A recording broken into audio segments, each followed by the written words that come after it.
तर आता बातमी जळगावमधली जळगावच्या पारोळा तालुक्यातील ग्रामीण भागात अचानकपणे झालेल्या वादळी वाऱ्यासह गारपिटीमुळे शेतकऱ्यांचं रब्बी पिकांचं प्रचंड प्रमाणात नुकसान झालंय। शिसोदे गावामधील टरबूजाच्या शेतात 8 लाखांचं नुकसान झालं असल्यामुळे महिला शेतकऱ्यानं टरबूजाकडे पाहून महिलेनं अश्रूंचा त्या महिलेला बांध फुटला आणि अवकाळी गारपिटीमुळे पारोळा, चाळीसगाव, अमळनेर, यावल, चोपडा, भडगाव इत्यादी भागांमध्ये शेताचं मोठं नुकसान झालंय। एक फार सुद्धा दिसत नव्हतं त्याच्यात।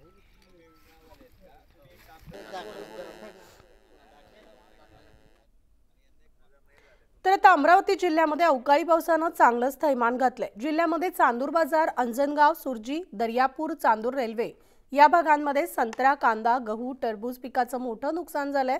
तर कापणीला आलेला हरभरा पावसात पूर्णपणे भिजलाय। गहू पीक सुद्धा जमीनदोस्त झालंय, त्यामुळे पुन्हा एकदा शेतकऱ्यांच्या हातातोंडाशी आलेला घास या अवकाळी पावसानं हिरावल्यामुळे शेतकरी हवालदिल झालेत। नुकसानीचं तात्काळ पंचनामे करून मदत द्यावी अशी मागणी शेतकऱ्यांनी केली आहे।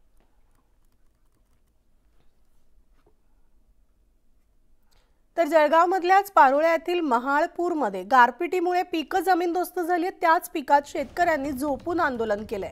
गारपिटीमुळे झालेल्या नुकसानाची पाहणी करण्यासाठी दुसऱ्या दिवशीच्या दुपारपर्यंत अधिकारी कर्मचारी न आल्यानं संतप्त शेतकऱ्यांनी आंदोलन केले। पंचनामे झाले नसल्यानं कोणतेही निकष न लावता 100% नुकसान भरपाई देण्याची मागणी शेतकऱ्यांनी केली आहे।